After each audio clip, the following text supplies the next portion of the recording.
അൽഹംദുലില്ലാ പല പ്രശ്നങ്ങളും അവയ്ക്കുള്ള പരിഹാരങ്ങളൊക്കെ നിർദ്ദേശിച്ചുകൊണ്ടാണ് നമ്മൾ മുന്നോട്ട് പോകാറുള്ളത്.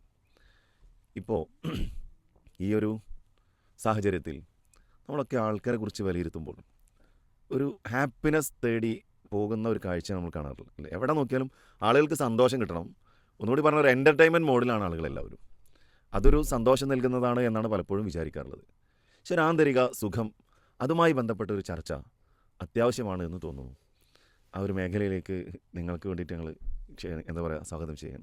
എല്ലാവരും ചർച്ച ചെയ്യുന്ന വിഷയം തന്നെയാണ്. കാരണം നമ്മളൊക്കെ ജോലി ചെയ്യുന്നത്, കാര്യങ്ങൾ നിർവഹിക്കുന്നതിൻ്റെ ആത്യന്തിക ലക്ഷ്യം രണ്ട് രൂപത്തിലുള്ള സന്തോഷം, സമാധാനം കണ്ടെത്തുക എന്നുള്ളതാണ്. അതിലൊന്ന് ഈ ദുനിയാവിലുള്ള ഭൗതിക ജീവിതത്തിലുള്ള സന്തോഷമാണ്. രണ്ടാമത്തത് മരണത്തിന് ശേഷം ലഭിക്കേണ്ട സന്തോഷം. ഒരു വിശ്വാസി എപ്പോഴും പ്രാർത്ഥിക്കാൻ വേണ്ടി കൽപ്പിക്കപ്പെട്ടതും റബ്ബന ആതിന ഫിദ്ദുനിയ ഹസന വഫിൽ ആഖിറതി ഹസനത വഖിന അദാബന്നാർ. ദുനിയാവിൽ ഹസനത്തും പരലോകത്ത് ഹസനത്ത്, ഈ രണ്ട് ഹസനത്തുകളാണ് നമ്മൾ ആഗ്രഹിക്കുന്നത്. ഇപ്പോൾ ഇന്നർ ഹാപ്പിനെസ്, നമുക്ക് മനസ്സിൻ്റെ ഉള്ളിൽ തട്ടിയിട്ടുള്ള ഒരു സന്തോഷം നമുക്കുണ്ടാവണമെങ്കിൽ അത് തരേണ്ടത് അള്ളയാണ്, സൃഷ്ടാവാണ്. അപ്പോൾ അള്ളാഹിനെ സംബന്ധിച്ചുള്ള ഒരു വഖാറത്ത്, ആ ഒരു ഗൗരവം, അള്ളാഹുവിനോടുള്ള ആ ഒരു നന്ദി, ഗ്രാറ്റിറ്റ്യൂഡ്, അത് ഹൃദയത്തിൻ്റെ ഉള്ളിൽ നിന്ന് വരേണ്ട കാര്യമാണ് അല്ലേ? ഉദ്കുറൂനി അത് കുർക്കെന്ന് പറഞ്ഞല്ലോ, നിങ്ങൾ എന്നെ സ്മരിച്ചാൽ ഞാൻ നിങ്ങളെ സ്മരിക്കുന്നതാണെന്ന് പറയുമ്പോൾ അള്ളാഹു നമ്മെ സംബന്ധിച്ച് നല്ല സംസാരം മലക്കുകളുടെ മുമ്പിൽ വെച്ച് നടത്തുമെന്ന് പ്രവാചകൻ സല്ലല്ലാഹു അലൈഹി വസല്ലം പഠിപ്പിക്കുന്നുണ്ട്. അപ്പോൾ അള്ളാഹുവെ സംബന്ധിച്ച് നല്ല സംസാരങ്ങൾ നടത്തുക എന്നുള്ളതൊരു വലിയ ഭാഗ്യമാണ്. അപ്പോൾ ഇങ്ങനെ ആ ഭാഗ്യം കിട്ടണമെങ്കിൽ അള്ളാഹു നമ്മളെ പരിഗണിക്കേണ്ടതുണ്ട്, അള്ളാഹുവിൻ്റെ ഇഷ്ടം സമ്പാദിക്കേണ്ടതുണ്ട്. അപ്പോൾ ആത്യന്തികമായിട്ട് നമുക്ക് ഇന്നർ പീസ്, ഇന്നർ ഹാപ്പിനെസ്, ഇതൊക്കെ കിട്ടണമെങ്കിൽ അത് തരേണ്ട ആൾ അള്ളയാണ്. അപ്പോൾ അള്ളാഹു അത് തരാനുള്ള ഒരു എലിജിബിലിറ്റി എന്ന് പറഞ്ഞാൽ, യോഗ്യത എന്ന് പറഞ്ഞാൽ, അള്ളാഹുവോടുള്ള നമ്മുടെ ലിങ്ക്, അള്ളാഹുവോടുള്ള നമ്മുടെ ബന്ധം സുദൃഢമാക്കുക എന്നുള്ളതാണ്. റമദാൻ യഥാർത്ഥത്തിൽ ചെയ്യുന്ന ഏറ്റവും വലിയ ജോലി അതല്ലേ?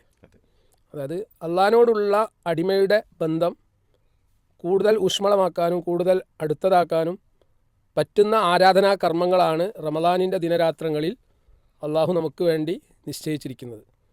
അപ്പോൾ ഇന്നർ ഹാപ്പിനെസ് സ്വന്തം നഫ്സിൽ നിന്ന് കിട്ടേണ്ടതാണ്. ആളുകൾ സാധാരണ സന്തോഷം കണ്ടെത്താൻ വേണ്ടി മറ്റ് പല മാർഗങ്ങളും തേടുന്നു. എക്സ്റ്റേണൽ ഫാക്ടേഴ്സ്, പുറത്തുള്ള ഘടകങ്ങളാണ് യഥാർത്ഥത്തിൽ സന്തോഷം തരുന്നത് എന്നാണ് ആളുകൾ മനസ്സിലാക്കുന്നത്. ശരിക്കും പറഞ്ഞാൽ നമ്മുടെ ശരീരത്തിൽ ഉൽപ്പാദിപ്പിക്കപ്പെടുന്ന ഹാപ്പിനെസ് ഹോർമോൺസ്, ഹാപ്പിനെസ് കെമിക്കൽസ്, അതാണ് ഭൗതികമായി നമ്മുടെ ശരീരത്തിൽ സന്തോഷം ഉണ്ടാക്കുന്നത്. എന്നാൽ ഒരാൾ സ്പിരിച്വലി എൻലൈറ്റൻഡ് ആകുമ്പോൾ, ആത്മീയമായി ഉത്കൃഷ്ടമായ ഒരവസ്ഥയിലേക്ക് മാറുമ്പോൾ, അവിടെ ഉൽപ്പാദിപ്പിക്കപ്പെടുന്ന സന്തോഷം അത് ലാസ്റ്റിംഗ് ഹാപ്പിനെസ്സാണ്, നൈമിഷികമല്ല. അപ്പം നമ്മൾ അള്ളാഹുമായിട്ടുള്ള ഒരു ബന്ധം ദൃഢപ്പെടുത്തുമ്പോൾ അള്ളാഹു എന്നെ നിരീക്ഷിക്കുന്നുണ്ട്, അള്ളാഹുവിന് ഞാൻ നന്ദി കാണിക്കേണ്ടതുണ്ട്, അള്ളാഹു ചെയ്ത അനുഗ്രഹങ്ങൾക്ക് ഞാൻ നന്ദി കാണിക്കണം, ഈ ഒരു ബോധം ഉണ്ടാകുമ്പോൾ നമ്മൾ ആത്മാർത്ഥമായി പല നല്ല പ്രവർത്തനങ്ങളിലും എൻഗേജ് ചെയ്യും. ഇത് നമ്മുടെ ഹാപ്പിനെസ് ലെവൽ വർദ്ധിപ്പിക്കും. ഇപ്പോൾ നിസ്കരിക്കുന്ന ഒരാൾക്ക് ആ നമസ്കാരത്തിൽ കൂടി ലഭിക്കുന്ന ഒരു ആത്മചൈതന്യമുണ്ട്. ഞാൻ പറഞ്ഞു വന്ന വിഷയം ഇന്നർ ഹാപ്പിനെസ് എന്നുള്ളത്, ഒന്നാമതായി നമ്മൾ ശ്രദ്ധിക്കേണ്ട നമ്മുടെ സൃഷ്ടാവുമായിട്ടുള്ള ബന്ധം നന്നാക്കുക. ആ ബന്ധം നന്നാക്കുന്നതിൻ്റെ ഭാഗമാണ് അള്ളാഹു നമുക്ക് ചെയ്തുകൊണ്ടിരിക്കുന്ന അസംഖ്യം അനുഗ്രഹങ്ങൾക്ക് ശുക്ർ അല്ലെങ്കിൽ ഗ്രാറ്റിറ്റ്യൂഡ്, നന്ദി പ്രകടിപ്പിക്കുക എന്നുള്ളത്. ഓക്കെ, അള്ളാഹുമായിട്ടുള്ള ബന്ധം അത് നന്നാക്കുമ്പോഴാണ് റിയൽ ഹാപ്പിനെസ്, ഒരു സ്വന്തം നമുക്ക് മനസ്സറിഞ്ഞ് സന്തോഷിക്കാൻ സാധിക്കുക എന്നുള്ളതാണ്.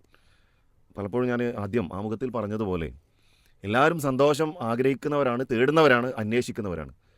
പക്ഷേ അത് കിട്ടുന്നതിന് വേണ്ടി ഏത് മേഖലയാണ് സ്വീകരിക്കുന്നത് എന്നാണ്. അവിടെയാണ് നാം ഏവരും മനസ്സിലാക്കേണ്ടത്.